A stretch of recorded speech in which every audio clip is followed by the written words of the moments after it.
Hi, here I am again. Another video out here in the wonders of nature out here. What a lovely place this is. It's just, you know, scenic and, you know, nature in the suburbs.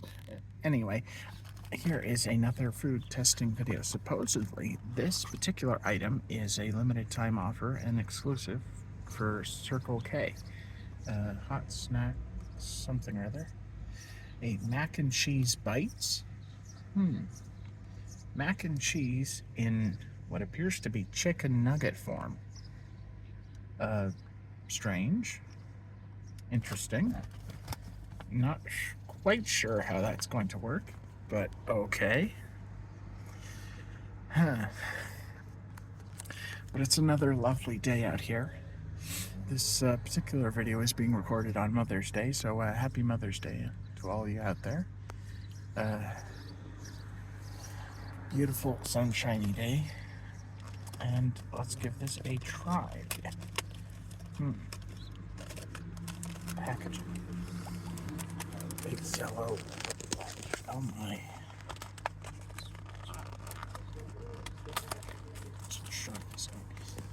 Packaging. They kind of do look like chicken nuggets or some fried up sort of spherical ball thing. They had to keep them hot. Definitely looks like a ball of some sort.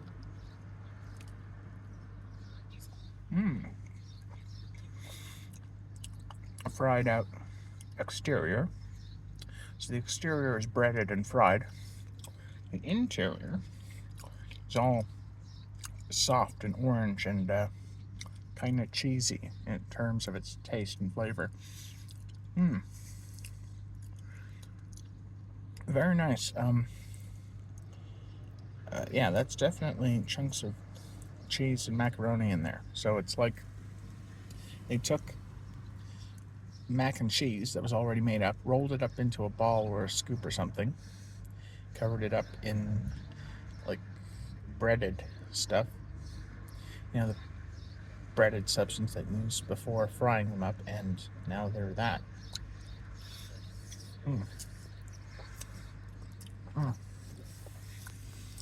Very cheesy, the taste. Very orange. Very orange in color. Yeah. It's exactly what they said it would be. I mean, yeah. It is what it is. And it's pretty good. It's pretty good. I like it. It's, it was pretty good. It is pretty good. I'm reminded of all these gimmicks I've heard about. People making fried up food out of things that don't really make any sense to be fried, but I guess they were anyway. Fried pickles. I've heard about that. Like, not just small ones, but like the big kind, which I remember getting this huge one at a Renaissance fair. And it's so big you have to munch on it over time. Nearly dropped the camera. Yeah, it's so big you have to munch on it over time because it's on par with a banana in terms of size. And yeah, some people would fry up all sorts of things. Fried donuts, fried scorpions. I've heard of that. Is that a real thing? People eating bugs. I know that happens quite a few times, more often than not. And while we're on the subject of eating bugs, I'm sure you've heard the controversy. People, well, I can see both sides on this issue. The people are coming at this from an economic and utilitarian point of view, sort of perspective. They say, yeah, you probably should eat bugs, and we should raise them as if they were cattle and livestock, because it's more efficient that way. It's efficient with how much resources they consume. It's efficient how much, like, material mass per, volume of edible material in terms of grams and kilograms of the substance. stuff. Like, how long does it take to raise a bull to full adult size before it's ready to be, converted into beef? A lot longer than like a swarm of bugs, I'm sure.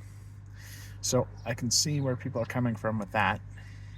And as for people saying that it's gross and disgusting, well, it's also it's more of a psychological issue. You have to understand. It's an issue of psychology. People can be desensitized to all sorts of things. After all, we already do eat a variety of shellfish, crabs, shrimp, prawn, lobsters. And supposedly, from this rumor I heard a while back, like, they say that a long time ago, lobsters used to be considered poor people food. It's not a rich, fancy sort of thing where people have lobster dinners and such. No, it used to be poor people food because it was real easy and cheap to get your hands on if you lived next to the ocean. You just drop the trap in the ocean and wait for, a few hours, and then you pick it up and you see if anything's in there. Maybe longer than a few hours, maybe like one day. But yeah, lobster traps.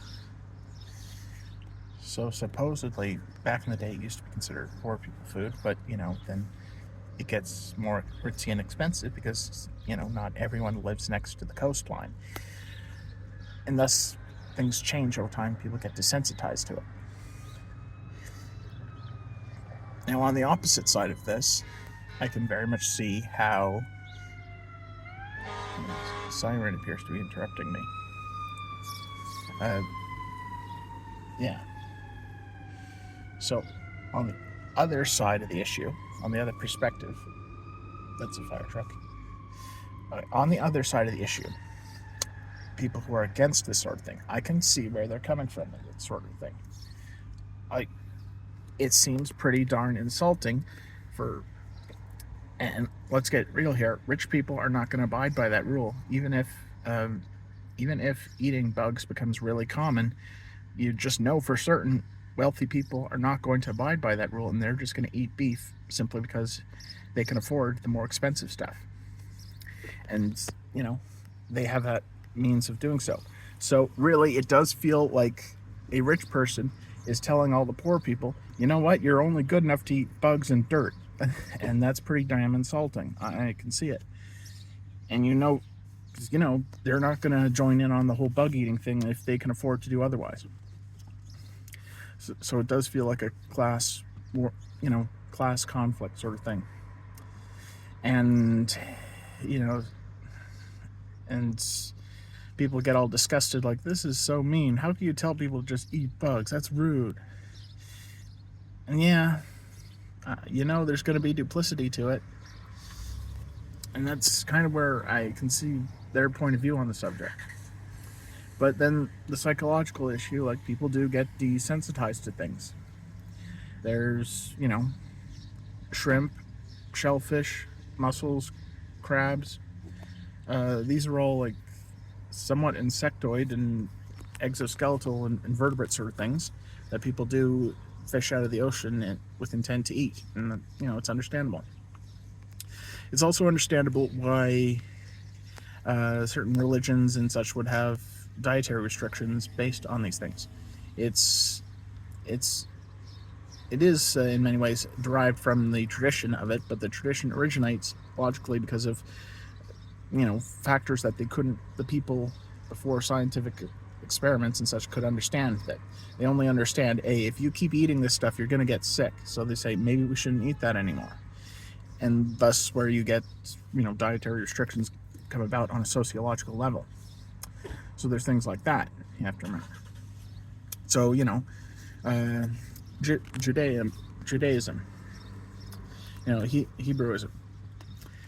There's stuff like no shellfish this and no pork that. Like the pork, the piggies, they live around in dirt. If they are provided with that situation. Supposedly, pigs will actually prefer clean water if you give them to them, but then again, if you're only giving them slop and refuse to eat and mud to live in, they'll try and make do with that as well. And so they end up being not the cleanest of animals, and thus, before modern sanitary food production and such, it would be pretty bad idea to go slaughtering piggies for your hamburgers and cheeseburgers. Uh, I, however, eat bacon regularly. So yeah, there's that. And Judaism and Islam, they'd have their restrictions on dietary stuff and such. And as for going back to shellfish, the whole reason I've been informed, the whole reason that they keep lobsters live in the grocery store is because it takes only 1 hour for the food to get contaminated. If you've actually killed and cut open the exoskeleton of the lobster, you have only 1 hour before that meat will become bacterial infected and such, and unedible, unsuitable for consumption. So it's understandable that there would be ancient civilizations who would gain a custom for being repulsed by shellfish and such. Understandable. People in the Bronze Age and whatnot. And and then the animal rights people are like, how could you be so sadistic about that? I mean, you don't even kill it. You keep it alive just to be sadistic and torture it just before it gets killed. Like, how can you do that? Like, how messed up would it be if people were slaughtering animals right in the grocery store itself and you had to watch that? No one would be interested in meat if they did that. Well, as I explained before, there are reasons. So yeah, it's all understandable in a sociological sort of way, psychological, sociological, and whatnot. Yeah. When I was a little kid, I was asked, what do you want to be when you grow up? And I said, maybe an anthropologist. Yeah, I am a bit curious about people and history and such. Yeah. So yeah, I know there's this whole issue about eating the bugs and eating whatnot and such. And then people, they want vegan and vegetarian options, but then they make all these, they invest so much in heavy scientific synthetic whatnots and procedures in order to create meat that is a convincing imitation of meat, though it is made out of vegetable material. And then there's this one video I saw where a machine, like a 3D printer for meat, it was just slowly pouring out little goop into a position on a meat, like a 3D printer, but it was like an edible liquid substance that sort of it looks a lot like colored glue in a way, but once the machine it prints it out, and because it's all it's like strings of goop and everything's machine made, it really comes across like it's almost like a steak was pixelated, like it was a low polygon, low pixel image from an old video game. That's what it looks like. You can actually see artificial lines, like a barcode almost, onto a steak. It's it certainly does look unnatural, but yeah, it is supposedly all sorts of technological investments in making imitations of meat. And yet the people of India, they've been Hindus for thousands of years, and they practice vegetarianism, and they've been at this for so long, and they're like, bro, we cook so much, we cook so much vegetarian food, we've got all these recipes, why are you doing this? Fair enough, and they can get it on the cheap as well. It's probably a financial waste of money in some ways, because just doing so much to imitate meat, and I'm like, do you really want to be a vegetarian at all? I'm asking, because you just go out of these lengths you go to such lengths to imitate the meat, and well, okay. And of course the result is that the average Beyond Meat burger is more expensive than the average hamburger. So there you go. It's already been quite a ramble. I get the feeling maybe I've already said this before. But yeah, the sociological stuff, I can see both sides of the issue. Of course, you could always just legalize cannibalism.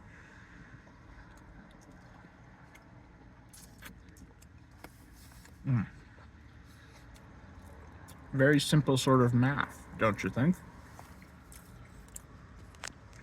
One less mouth to feed, one more unit of meat to eat. Very simple math. I'm just saying. The same logic behind it is used for organ donation. It's rooted in the same logical concept, using the dead to be of service to the living. I'm a registered organ donor. If you guys need my corpse for a very good cause and I'm already dead, it's good to go. You want to chow down on some of this? Okay. I'm not going to feel any of it.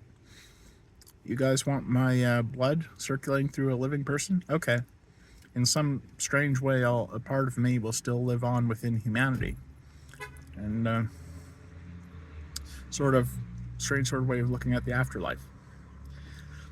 Not to get all theological on you. But yeah, it's a thought I've had for a while now, and I guess I ought to share it. Yeah, so yeah, this isn't much of a food review, but I always do have a habit of rambling on whenever I do these things. So yeah, as far as food goes, yeah, this is exactly what it says. It's mac and cheese, somehow, wrapped up into a ball and fried up. Like breaded chicken you'd do. I've had chunks of breaded chicken nuggets, fried up things, all things like that. That's a way understandable because the meat is all cooked up. Which, by the way, I kind of wonder how come there aren't so many dietary restrictions involving chicken. You do realize it's absolutely obligatory that you cook that meat because if it isn't cooked, raw chicken is a guaranteed salmonella infection, from what I've been told. Beef is also a good food, but then again, it's also more economically a good idea to have a live cow producing milk for, as long as it can live. And thus, you have the Hindu practice of the sacred cow. Holy cow, as they would say in India.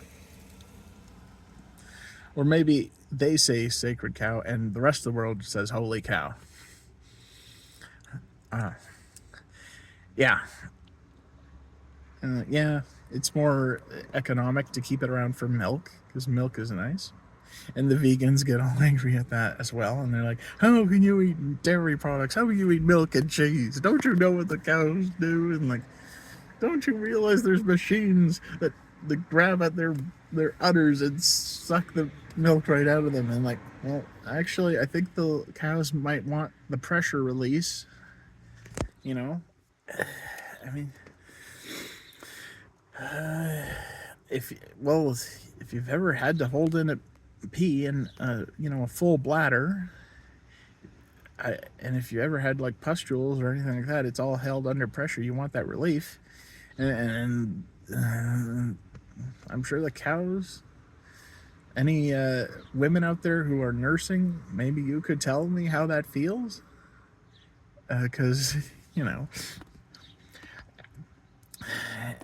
and people are like, oh, how do you treat the animals this way? And I do care about animals. I have pets. I care about them.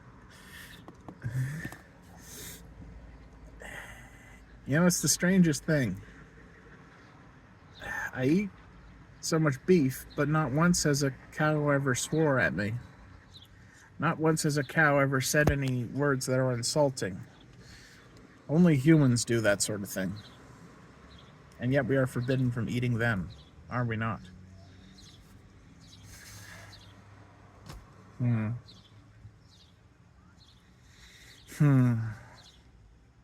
Not even prisoners of war. Not even prisoners of war are to be considered viable livestock. No prisoners of war, no death row inmates, nothing like that. Though they are suitable for organ donation, evidently.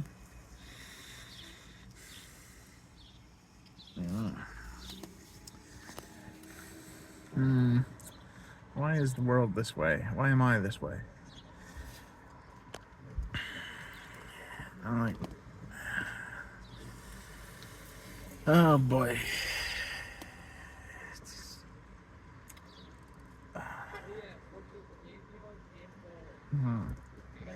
I really should collect my thoughts as such, but I feel like I got not much else to say. Anyway, I suppose that's just about the end of it.